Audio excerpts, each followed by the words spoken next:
The mining colony on Kepler 442b was dying. The distress signal had been broadcasting for 3 days, growing weaker with each transmission. Admiral Vex High of the Galactic Confederation Navy stared at the tactical display aboard his flagship, watching red dots move across the screen like drops of blood. Zephyrian raiders, sir, his tactical officer reported. At least 3 full battle groups. They've surrounded the colony completely. Vex High's 4 eyes narrowed. The Zephyrians were known throughout the galaxy for their brutality. They took what they wanted and left nothing behind but ash and corpses. The mining colony had 12,000 civilians, including families and children. How long until our nearest fleet arrives? Vex High asked. 18 hours, Admiral. Too long. By then, the colony would be nothing but rubble and memories. Vex High was about to order what ships he had in the area to attempt a rescue when his communications officer spoke up. Sir, we're receiving a transmission from an unknown vessel. They're requesting permission to assist. Unknown vessel? Vex High's tentacles twitched with curiosity. Display it. The main screen flickered, showing a ship unlike anything in Confederation records. It was angular and gray, built for function rather than beauty. Strange markings covered its hull and weapon ports dotted its surface like dark eyes. This is Commander Sarah Chen of the Earth Defense Force destroyer HMS Relentless, came a voice through the speakers. We received the distress call and are en route to assist. Estimated arrival time is 4 hours. Vex High had heard whispers of these humans, a new species that had recently made contact with the Confederation's outer colonies. Their technology seemed primitive compared to most galactic civilizations, but something about them made even seasoned diplomats nervous. Commander Chen, Vex High replied, I appreciate your offer, but you don't understand the situation. The Zephyrians have over 60 ships and 15,000 warriors. What force are you bringing? There was a pause. 1 battalion, Admiral. About 800 soldiers. Vex High's bridge crew exchanged glances. His tactical officer whispered, Sir, that's suicide. The Zephyrians will tear them apart. Commander, Vex High said carefully, perhaps you should wait for Confederation reinforcements. This enemy is extremely dangerous. Admiral, with respect, we've dealt with dangerous enemies before. We'll handle this. The transmission ended, leaving Vex High staring at the empty screen. He had seen many brave warriors in his long career, but this seemed less like courage and more like madness. 4 hours later, 3 human ships dropped out of hyperspace near Kepler 442b. They were small compared to the massive Zephyrian vessels surrounding the colony. Vex High watched through long-range sensors as the human ships moved into formation. What are they doing? His tactical officer asked. They're not even trying to hide. The Zephyrians will detect them immediately. Maybe that's the point, Vex High murmured. The Zephyrian response was swift and violent. 20 ships broke off from the colony siege to engage the humans. Vex High expected to witness a massacre, but what happened next changed everything he thought he knew about warfare. The human ships didn't run or try to fight in space. Instead, they launched hundreds of small pods toward the planet's surface while their ships provided covering fire. The pods were dropships, Vex High realized, carrying soldiers directly into combat. Admiral, his sensor operator called out, I'm reading massive energy signatures from the planet. The humans are engaging the Zephyrians on the ground. Vex High activated the planet's surface monitors. What he saw made his blood run cold, but not from fear of the humans losing. It was the opposite. Human soldiers moved across the battlefield like nothing he had ever seen.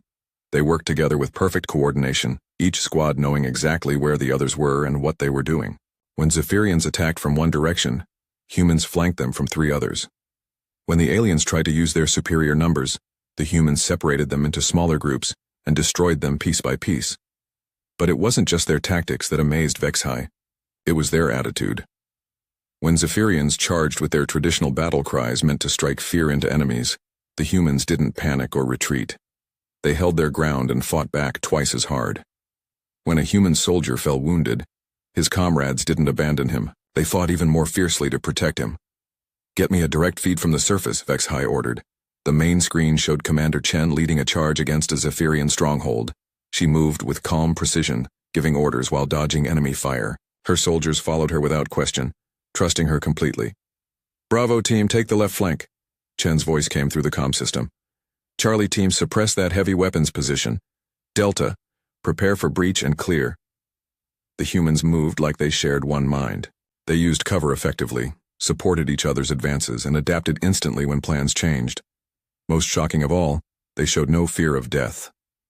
When the situation called for sacrifice, human soldiers made it willingly to save their comrades or complete the mission. Within 6 hours, the impossible had happened. 800 human soldiers had defeated 15,000 Zephyrian warriors. The aliens who weren't dead were retreating to their ships in panic. "Commander Chen," Vexai transmitted to the surface, "how is this possible? Your forces were outnumbered 20 to 1. Chen's image appeared on screen. She looked tired but satisfied. "Admiral, we've been fighting wars for thousands of years. We've learned a few things about it. But the Zephyrians are some of the most feared warriors in the galaxy. They've conquered dozens of worlds. Maybe they never fought humans before," Chen replied with a small smile. As the human ships prepared to leave, Vexai couldn't contain his curiosity any longer. "Commander, I must ask, the soldiers you brought today, are they your elite forces? Your best warriors?" Chen looked genuinely confused by the question. "Elite? No, Admiral, these are regular army units.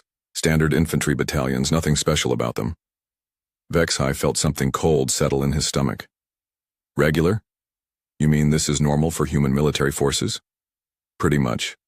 We have units that are much more specialized for different types of missions. But these guys represent the backbone of our military. Good soldiers, but nothing out of the ordinary by human standards."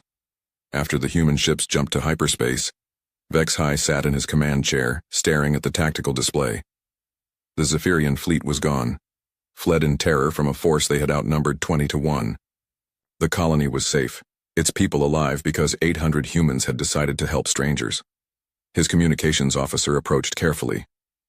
"Admiral, should I file a standard after-action report?" Vexai considered this. How could he possibly explain what he had witnessed? How could he describe warriors who fought like demons but showed mercy to prisoners? Soldiers who sacrificed themselves for others without hesitation, yet celebrated victory with quiet dignity? "Yes," he finally said, "but add a special notation.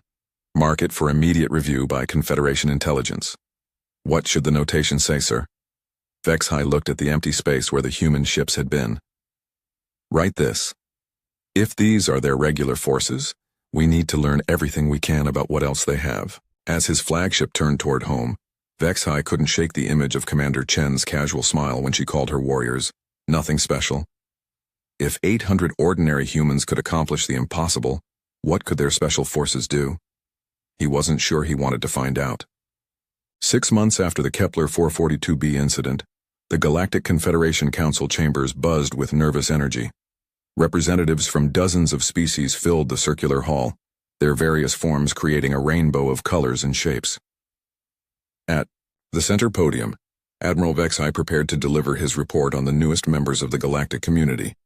"Honorable counselors," Vexai began, his 4 eyes scanning the assembled crowd, "I present my findings on the human military capabilities as observed during the Kepler colony rescue operation." The massive holographic display behind him activated, showing footage from the battle. Many counselors leaned forward in their seats. Stories of the human victory had spread across the galaxy like wildfire, but few had seen actual evidence. Counselor Threndi, a tall insectoid being from the Hyvac collective, raised one of her blade-like arms. "Admiral, before you begin, I must ask, are these reports accurate? 800 humans defeated 15,000 Zephyrians. The reports are conservative, if anything." Vexai replied. "The humans lost only 37 soldiers. The Zephyrians lost over 12,000. A ripple of disbelief passed through the chamber. The Zephyrians had been a plague on the galaxy for centuries. Their warrior culture and brutal tactics had made them feared across dozens of star systems. "Show us how they fight," called out Counselor Mextor, a crystalline being whose body reflected the chamber lights. "We need to understand what makes them so effective." Vexai activated the first recording. The holographic display showed human soldiers moving across the battlefield. "Notice their coordination," he pointed out. "Each unit knows exactly where the others are and what they're doing. They don't need constant communication because they think the same way." The footage showed a squad of humans being surrounded by Zephyrian warriors. Instead of panicking, they formed a defensive circle and called for support. Within minutes, 2 other squads attacked the Zephyrians from behind, while a third provided covering fire from elevated positions. "They plan for everything," Vexai continued. "When Plan A fails, they immediately switch to Plan B. When that fails, they have Plans C, D, and E ready to go." Counselor Jekra, whose species had fought the Zephyrians for decades with limited success, stood up. "Admiral, the Zephyrians are not cowards. What made them retreat so quickly?" Vexai switched to another recording. "Watch this engagement, carefully." The display showed a human medic running into heavy fire to reach a wounded comrade. Instead of retreating when the medic was shot, more humans charged forward to protect both their wounded friends. The Zephyrians, who were used to enemies breaking when they took casualties, found themselves facing an enemy that fought harder when their people were hurt. "The humans have a saying," Vexai explained. "They leave no one behind. This isn't just a rule, it's something they believe completely. A human soldier knows that his comrades will die before they abandon him. This makes them willing to take risks that would terrify other species. But surely they have limits," Counselor Threndy argued. "No species fights without fear." "They do feel fear," Vexai agreed. "But they don't let it control them. Watch this." The next recording showed Commander Chen leading a charge against a fortified Zephyrian position. Enemy fire filled the air around her, but she kept advancing. Her soldiers followed because they trusted her judgment completely. "Human military culture is based on something they call discipline," Vexai said. "They train constantly, not just to fight, but to overcome their natural instincts. A human soldier will run toward danger if ordered to, even when every nerve in their body tells them to run away." The recordings continued, showing one impossible feat after another. Humans using captured enemy weapons with deadly efficiency. Human engineers building defensive positions under fire. Human pilots flying damaged aircraft on suicide missions to protect ground troops. "Their technology isn't the most advanced we've seen," Vexai admitted, "but they use it more effectively than anyone else. They adapt constantly. When one weapon doesn't work, they try another. When their equipment fails, they improvise with whatever is available." Counselor Vorthak, a massive reptilian being, slammed his clawed hand on his desk. "This is all very impressive, Admiral. But what does it mean for the rest of us? Are these humans a threat?" "That depends," Vexai replied carefully. "From what I observed, humans only fight when attacked or when protecting others. They showed mercy to Zephyrian prisoners and helped evacuate wounded enemies. But make no mistake, if someone threatens humans or their allies, the response will be swift and terrible." "What about their government?" asked Counselor Mextor. "Can they be reasoned with?" "Human diplomats are intelligent and reasonable," Vexai said. "But they're backed by the most effective military force I've ever encountered. This gives their words significant weight in negotiations." Counselor Threndy raised her arm again. "Admiral, during your interaction with the humans, did they mention anything about their military structure? Do they have specialized forces beyond these regular troops?" Vexai paused, remembering his conversation with Commander Chen. "When I complimented their soldiers' performance, Commander Chen seemed surprised. She said they were just regular army units, nothing special by human standards." The chamber fell silent. If these devastating warriors were considered ordinary by human standards, what did their elite forces look like? "I made discreet inquiries during subsequent diplomatic meetings," Vexai continued. "Human officials become very quiet when asked about their specialized military units. They use terms like classified and need-to-know basis. But I did learn that they have something called special forces." "Special forces?" Counselor Jekra leaned forward. "What are they?" "I don't know," Vexai admitted. Every time I asked, human officials changed the subject. But from their body language and tone, these special forces are something they take very seriously. "How serious could they be?" Counselor Vorthak growled. "We've seen what their regular troops can do. How much better could their elite be?" "That's what worries me," Vexai said quietly. "If humans consider the warriors we saw to be ordinary, what does that say about the ones they consider extraordinary?" The chamber erupted in worried conversations. Representatives whispered among themselves, in dozens of languages, all discussing the same question. What were humans hiding? "There's something else," Vexai said, raising his voice to restore order. "During my research, I discovered that humans have been fighting wars on their home planet for their entire recorded history.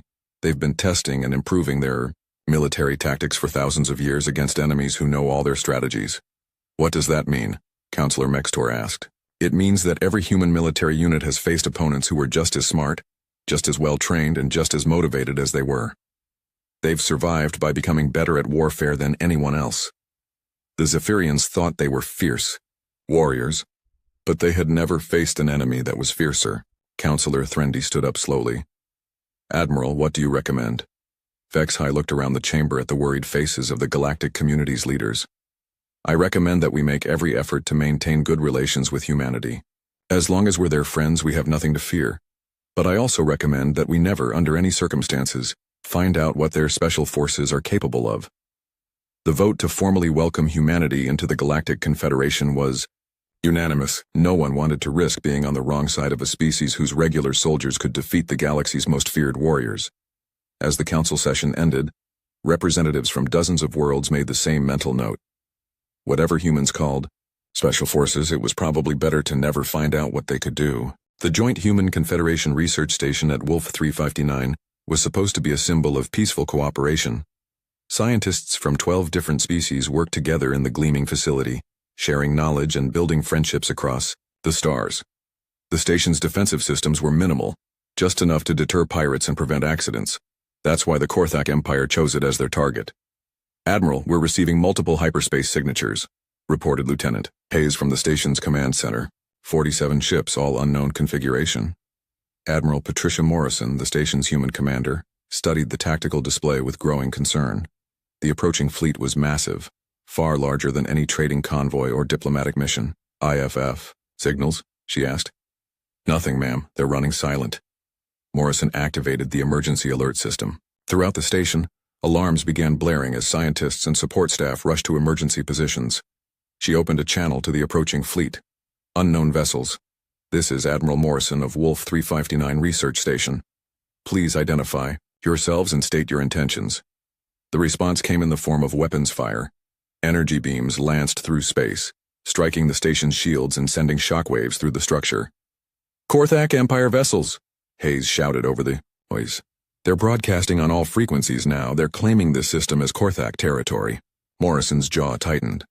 The Korthak Empire was known for its aggressive expansion and contempt for other species. They saw diplomacy as weakness and negotiations as opportunities to gain advantage before attacking. How many people are on the station? Morrison asked. 8,000, Admiral, including 3,000 civilians. Defense status? We have basic shields and 6 defensive platforms. Against a fleet this size.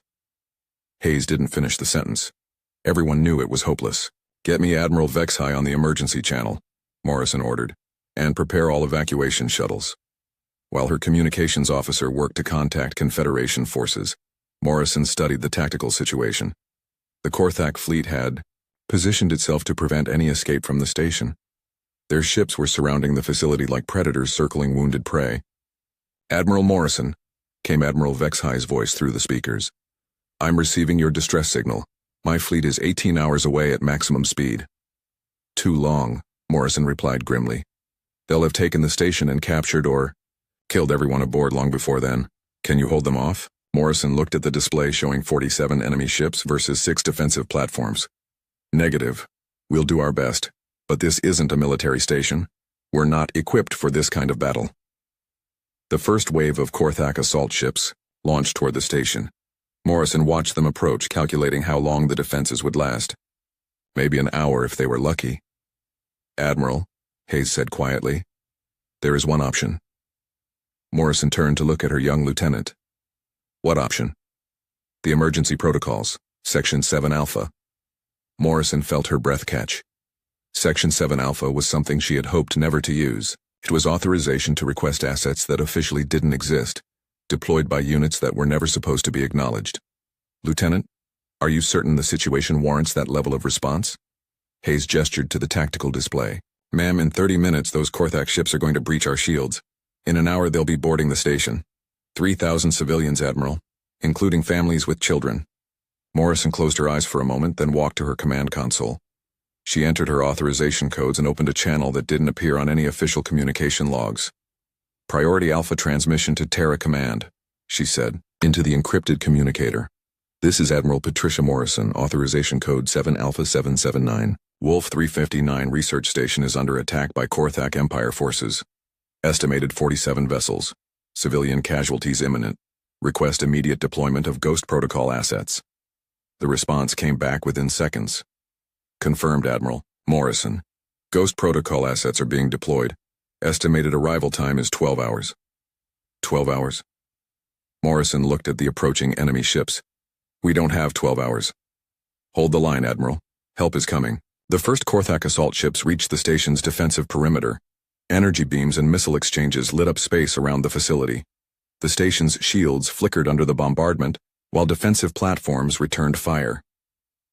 Morrison coordinated the defense as best she could, but it was like trying to stop an avalanche with a bucket. One by one, the defensive platforms were destroyed.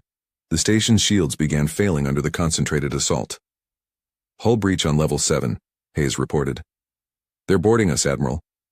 All security teams to defensive positions, Morrison ordered. Protect the evacuation routes. For the next 11 hours, the battle raged through the corridors of Wolf 359 station. Human and Confederation security forces fought desperately to protect the civilians, while Korthak warriors pushed deeper into the facility. Morrison coordinated the defense from the command center, watching her people die one by one while the evacuation shuttles took as many civilians as possible to safety. Admiral, Hayes said, his voice tight with exhaustion, the Korthak forces have reached level 3. We can't hold much longer. Morrison looked at the tactical display. Most of the civilians had been evacuated, but her security forces were down to their last defensive positions. The Korthak would break through within the hour. Then something impossible happened. Admiral, the sensor operator called out in confusion. I'm reading 12 new contacts, small ships, running completely silent. Until now. Morrison looked at the display. 12 tiny ships had appeared near the Korthak fleet as if from nowhere. They were so small they barely registered on sensors. Where did they come from, she asked. I don't know, ma'am. 1 second nothing was there, the next second. The sensor operator paused, staring at his instruments. Ma'am, these ships don't match any configuration in our databases, but I'm reading human life signs aboard all of them. Before Morrison could respond, the 12 mysterious ships attacked the Korthak fleet. What happened next would be talked about in military academies across the galaxy for decades. The small human ships moved through space like dancers, dodging incoming fire while striking with impossible precision. They didn't fight like conventional spacecraft. They fought like predators. How are they doing this? Hayes whispered, watching the tactical display in amazement. One of the small ships appeared directly behind a Korthak cruiser, fired a single shot that penetrated the enemy's shields and destroyed its reactor, then vanished before return fire could reach it. Another ship seemed to phase through a Korthak destroyer's hull, planted some kind of device, and reappeared outside just as the enemy vessel exploded from within. Admiral Morrison, came a voice over the emergency channel. This is Ghost Team, Leader. We're taking care of your uninvited guests. Ghost Team Leader, how many ships do you have? Just these 12, Admiral. But that should be enough. Morrison stared at the tactical display. 12 ships against 47, and the humans were winning. No, they weren't just winning, they were dominating. The Korthak fleet, which had seemed unstoppable an hour ago, was being torn apart by opponents they couldn't even track properly. Ghost Team Leader, what kind of ships are those? Classified, Admiral. Let's just say we specialize in making problems disappear. Within 2 hours it was over. The Korthak fleet was either destroyed or fleeing in panic. The mysterious human ships had eliminated one of the most powerful military forces in the galaxy without taking a single casualty. Ghost Team Leader, Morrison transmitted. I need to know who you people are for my report. Negative, Admiral. Ghost protocol assets don't appear in official reports. As far as anyone knows, the Korthak fleet suffered a reactor malfunction and destroyed themselves. But the sensor logs will show equipment failure during the battle. Technical difficulties. These things happen. Morrison understood. Whatever she had just witnessed was supposed to remain secret. But she had to ask one question. Ghost Team Leader, are you Special Forces? There was a long pause before the answer came. Admiral, if we told you what we really were, we'd have to kill you. And we like you too much for that. The 12 ships vanished as mysteriously as they had appeared, leaving Morrison staring at empty space. She turned to Hayes, who was looking at her with wide eyes. Lieutenant, prepare the official report. Equipment malfunction caused the Korthak fleet to suffer catastrophic reactor failures. No human military assets were involved. Ma'am, what about what we saw? Morrison looked at the tactical display, still trying to process what had happened. 12 humans had just destroyed 47 warships without breaking a sweat. What we saw, Lieutenant, is why the galaxy should be very grateful that humans are on their side. As Wolf 359 station began repairs, Morrison couldn't stop thinking about the Ghost Team Leader's final transmission. If these weren't even officially special forces, what were the humans hiding? She decided she didn't want to know. The aftermath of Wolf 359 sent shockwaves through every intelligence agency in the galaxy. Within hours of the battle's end, encrypted communications flew between the capitals of dozens of worlds as governments tried to understand what they had witnessed. Director Zix Thara of Confederation Intelligence sat in her secure office deep beneath the surface of New Geneva, staring at reports that made no sense. The official story was clear. Equipment malfunction had caused the Korthak fleet to destroy itself. But intelligence operatives didn't believe in coincidences. "Show me the sensor data again," she ordered her analyst, a young Kalari named Dexnin. The holographic display showed the space around Wolf 359 during the battle. For most of the engagement, everything looked normal, if you could call 47 warships attacking a research station normal. Then something changed. There, Dexnin pointed to the display. At timestamp 1432-07, we see energy signatures that don't match any known Korthak weapons. Could be new technology, Zix Thara suggested. That's what we thought initially. But look at this. Dexnin switched to another view. These energy discharges are moving in patterns that suggest external sources. Something was firing at the Korthak ships. From where? Our sensors show nothing. Exactly. Whatever attacked the Korthak fleet was invisible to standard detection methods. Zix Thara leaned back in her chair. In 30 years of intelligence work, she had learned that when something seemed impossible, it usually meant she was missing important information. What about the humans? Any unusual activity from their forces? That's where it gets interesting, Dexnin said. 12 hours before the battle, we detected a classified transmission from Admiral Morrison to Earth. The transmission was encrypted using codes we've never seen before. Can we break the encryption? No, Director. Whatever algorithm they used, it's beyond anything in our databases. Zix Thara stood up and walked to the window overlooking the intelligence complex. Hundreds of analysts worked around the clock to keep the Confederation informed about threats and opportunities across the galaxy. But the humans were proving to be more mysterious than any opponent they had ever faced. Dexnin, I want you to compile everything we know about human military capabilities. Start with Kepler, Forum 42b, and work forward. Over the next week, Dexnin built a file that grew more disturbing with each edition. The humans had appeared from nowhere, made contact with the Confederation, and immediately demonstrated military abilities that defied explanation. Director, Dexnin reported, I found references to something called Special Forces in 17 different human communications intercepts. What kind of references? Always indirect. Comments like, we should probably keep the Special Forces out of this, or no need to escalate to that level.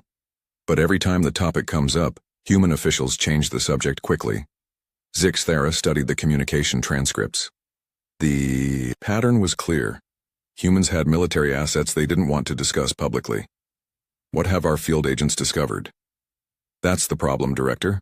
Our agents report that humans become very nervous when asked about special forces. They use terms like classified and above your security clearance, even when talking to their own people. So these special forces are secret even from regular human military? It appears so. But I found something else. Dexnin activated a new display. I've been analyzing human military structure based on public information and intelligence reports. Their regular forces are organized into standard units: Army, Navy, Air Force, Marines. But there are gaps in the organizational charts. What kind of gaps? Budget allocations that don't correspond to known units. Personnel records with classification levels beyond anything their regular military uses. And references to operations that officially never happened. Zix Thara felt a chill run through her body. Show me the operations. The display showed a timeline of human military actions over the past several years. Most were straightforward. Peacekeeping missions, humanitarian efforts, defensive actions, but scattered throughout were references to events that had no official records. Here, Dexnin pointed. 18 months ago, the pirate fleet that was terrorizing the Vega system suddenly disappeared. No distress calls, no wreckage, no survivors. They simply vanished. Space is dangerous. Ships disappear. 43 ships don't disappear simultaneously without a trace. Especially not when they were known to be hiding in a nebula that provided perfect sensor cover. Zix Thara looked at the next entry. What's this one? The Syndicate of Geth. Remember them? Criminal organization that specialized in slavery and illegal weapons trafficking. Their entire leadership was found dead in their supposedly impregnable Fortress on Titan 7. Security recordings showed nothing. No signs of forced entry. No evidence of how the assassins got in or out. Could be internal conflict. 27 bodies, all killed by different methods, all at exactly the same time. Director. Someone infiltrated a fortress designed to keep out entire armies, eliminated targets spread across 12 different locations, and escaped without leaving any trace. The pattern continued through dozens of incidents. Criminal organizations, destroyed overnight. Terrorist cells eliminated with surgical precision. Corrupt officials exposed and arrested after their secret communications were mysteriously leaked to authorities. Dexnin, Zixthera said slowly. What you're describing sounds like a shadow military force capable of operations that regular forces can't or won't perform, Dexnin finished. Something designed for missions that never officially happen. How many different types might there be? Dexnin activated another display. Based on operational patterns, I estimate at least 12 distinct specializations. Naval operations, ground infiltration, assassination, sabotage, intelligence gathering, counter-terrorism, and others we probably haven't identified yet. Zixthera sat down heavily. The implications were staggering. If humans had been operating secret military units across the galaxy for years without anyone noticing, what else were they capable of? Director, Dexnin said quietly, there's one more thing. I found references to recruitment standards for these special forces. What kind of standards? The humans have a phrase, only the best of the best of the best. Apparently, being qualified for regular human military service isn't enough. These special forces recruit from the top fraction of their most elite units. So these are the best warriors from a species whose regular soldiers can defeat the Zephyrians 20-1? It appears so. Zixthera stared at the data scrolling across the display. Each piece of evidence pointed to the same terrifying conclusion. Humanity possessed military capabilities that made their demonstrated abilities look insignificant by comparison. Dexnin, how do we verify this?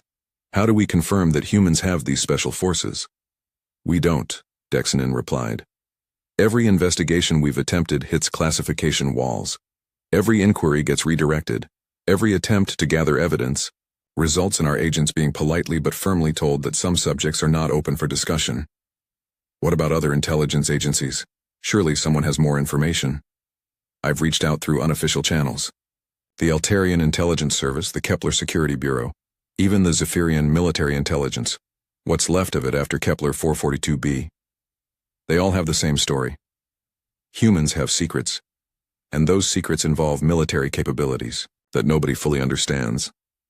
Zixthera walked to her secure terminal and began typing a classified report to the Confederation Council. After 30 years in intelligence work, she had learned to trust her instincts, and her instincts were screaming warnings. What should our recommendation be? Dexnin asked. Simple, Zixthera replied without looking up from her report.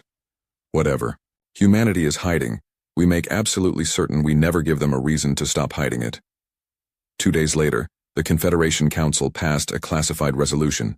Humanity would be given every diplomatic courtesy, every trade advantage, and every benefit of the doubt in all future negotiations. The resolution didn't explain why, but every council member understood the unspoken message. Some secrets were better left undiscovered. 1 year after first contact, the Grand Assembly Hall of the Galactic Confederation had never seen such a gathering. Representatives from every member species filled the massive chamber, their varied forms creating a spectacular display of galactic diversity. At the center of it all, a delegation of humans sat quietly, seemingly unaware of the profound impact their presence had made on the galaxy. Admiral Vexhai approached the ceremonial podium, carrying an ornate crystal artifact that caught the light from hundreds of sources. The Protector of Peace award had been given only 7 times in the Confederation's 1,000-year history, and never to such a young species. Honored representatives, Vexhai began, his voice carrying clearly through the chamber's acoustic systems. We gather today to recognize a species that has fundamentally changed our understanding of courage, honor, and military excellence. The human delegation sat with quiet dignity. General Maria Rodriguez, Admiral James Chen, and Ambassador Susan Martinez represented Earth's military and diplomatic leadership. They looked comfortable but alert, the way professionals did when surrounded by important events. When we first encountered humanity, Vexhai continued, we thought we understood warfare. We had seen the Zephyrian berserkers, the Korthak battle fleets, and the systematic campaigns of the hegemony. But humans showed us that we had only seen the crude beginning of military science. The chamber's main display activated, showing recordings from Kepler 442b. Even a year later, the footage of 800 humans defeating 15,000 Zephyrians still seemed impossible to many observers. Human military doctrine has brought unprecedented peace to our galaxy, Vexhai announced. The Zephyrian Empire has abandoned raiding in favor of diplomatic solutions. The Korthak have signed their first non-aggression treaties in centuries. Pirates and terrorists have fled to the rim worlds, unwilling to risk human intervention. Scattered applause filled the chamber. It was true. The galaxy had become remarkably peaceful since humans had demonstrated their capabilities. Most conflicts now ended with negotiated settlements rather than prolonged warfare. Therefore, Vexhai raised the crystal artifact. It is my honor to present humanity with the Protector of Peace Award, in recognition of your service to galactic stability and your commitment to protecting those who cannot protect themselves. As Ambassador Martinez accepted the award, Vexhai noticed something strange. The human military officers were whispering among themselves and smiling.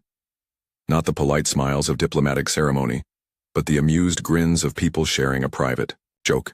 Ambassador Martinez, Vexhai said after the formal ceremony concluded, your military colleagues seem to find something entertaining about today's proceedings. Martinez glanced at General Rodriguez, who was still grinning. Admiral Vexhai, I think they're just enjoying the irony of the situation. What irony? Well, Martinez said diplomatically. The galaxy is celebrating human military capabilities based on what you've seen so far. But from our perspective, you haven't really seen our military capabilities yet. Vexhai felt that familiar cold sensation in his stomach. What do you mean? General Rodriguez leaned forward, her eyes twinkling with amusement. Admiral, everything you've witnessed, Kepler 442b, Wolf 359, all of it, has been handled by our conventional forces. Regular Army, standard Navy units, basic special operations. Basic special operations? Vexhai repeated. The teams that hit the Korthak fleet were good, Admiral Chen added. But they were just one of our Tier 3 units. We have 5 tiers of special operations, and that wasn't even our best Tier 3 team. The conversation was taking place in a private reception area, but Vexhai noticed that other alien representatives were drifting closer, pretending to examine the refreshments while listening intently. How many tiers do you have? Asked Counselor Threndi, who had given up all pretense of not eavesdropping. Officially? 5 tiers, Rodriguez replied. Unofficially? Well, let's just say that some of our capabilities don't appear on any organizational chart. What's the difference between the tiers? Counselor Mextor asked, his crystalline body reflecting his nervous energy. Tier 1 is what you saw at Kepler 442b, Rodriguez explained. Elite conventional forces, Rangers, SEALs, Marines Force Recon. Very good at what they do, but they operate more or less like traditional military units. And Tier 2? More specialized. Delta Force, SAS, Spetsnaz Alpha Group. They handle missions that require surgical precision and absolute secrecy. Tier 3? That's where things get interesting, Admiral Chen said with a slight smile. Tier 3 units don't officially exist. They handle problems that need to disappear completely, without any evidence that intervention ever occurred. Vexhai thought about Wolf 359. 47 Korthak ships had simply vanished, leaving no trace of what had destroyed them. And Tiers 4 and 5? The humans exchanged glances. Let's just say that we hope we never need to deploy them, Rodriguez said quietly. But surely you must have limits, Counselor Vorthak protested. No species has unlimited military capabilities. You're right, Martinez agreed. We do have limits. That's why we're launching our newest initiative. What initiative? Vexhai asked, though he was beginning to suspect he didn't want to know the answer. Space Force, Rodriguez announced, her grin widening. We're establishing a dedicated military branch for operations beyond Earth's atmosphere. The reception area fell completely silent. Every alien representative was now openly staring at the human delegation. Space Force? Threndi whispered. But you already have space-capable military units. Sure, Chen replied. Our Navy operates in space, our special forces deploy throughout the galaxy, and we have various classified programs. But those are all extensions of Earth-based military doctrine. Space Force is being designed specifically for galactic-scale operations. What does that mean? Mexistor asked. It means we're developing military capabilities designed for the unique challenges of galactic civilization, Rodriguez explained. Different environments, different technologies, different scales of operation. How different? Vexahai asked, though he was afraid of the answer. Well, for example, our current special forces are trained to operate on planetary surfaces or individual space stations. Space Force will be trained for operations involving entire star systems. The implications hit every alien representative at the same time. Humans were already capable of impossible military feats using forces designed for their home planet. Now they were creating forces specifically designed for galactic warfare. When will Space Force become operational? Threndi asked weakly. The first units should be ready for deployment within 2 years, Martinez replied cheerfully. We're very excited about the possibilities. As the reception continued, Vexhai found himself in conversations with representatives from dozens of worlds. The message was consistent. Whatever humans had shown them so far was apparently just the beginning. Later that evening, Vexhai stood on the observation deck of his flagship, looking out at the stars. His communications officer approached with a datapad. Admiral, we've received intelligence reports from across the galaxy. Every major government is implementing new diplomatic protocols regarding humanity. What kind of protocols? Maximum cooperation, immediate response to human requests, and under no circumstances should any action be taken that might be interpreted as hostile toward human interests. Vexhai nodded. It was a sensible policy. The galaxy had learned an important lesson over the past year. Humans were not just another species with advanced technology. They were something entirely new, a civilization that had turned warfare into a precision science. Sir, his communications officer continued, there's something else. We've been monitoring human communications, and they keep mentioning something called full-spectrum dominance. What does that mean? We're not sure, but every time it comes up, human military officers get the same expression that General Rodriguez had today. Vexhai looked out at the stars, thinking about humanity's casual announcement of Space Force. Whatever full-spectrum dominance meant, he was certain the galaxy would find out eventually. Make a note in the official log, he told his communications officer. Today, humanity received the Protector of Peace Award. Also today, they announced their intention to expand their military capabilities into realms we haven't even imagined. Yet. Should I recommend any specific actions, Admiral? Vexhai thought about the past year, about impossible victories, mysterious special forces, and humans who casually discussed military capabilities that defied comprehension. Yes, he said finally. Recommend that every species in the galaxy remember this simple fact. The humans are on our side, and we should do everything in our power to keep it that way. As his flagship prepared to return to Confederation space, Vexhai couldn't shake the image of General Rodriguez's amused smile. Humans had just been honored for bringing peace to the galaxy, using what they considered their basic military capabilities. The galaxy was about to become a very different place, and Vexhai wasn't sure anyone was ready for what humanity would do next.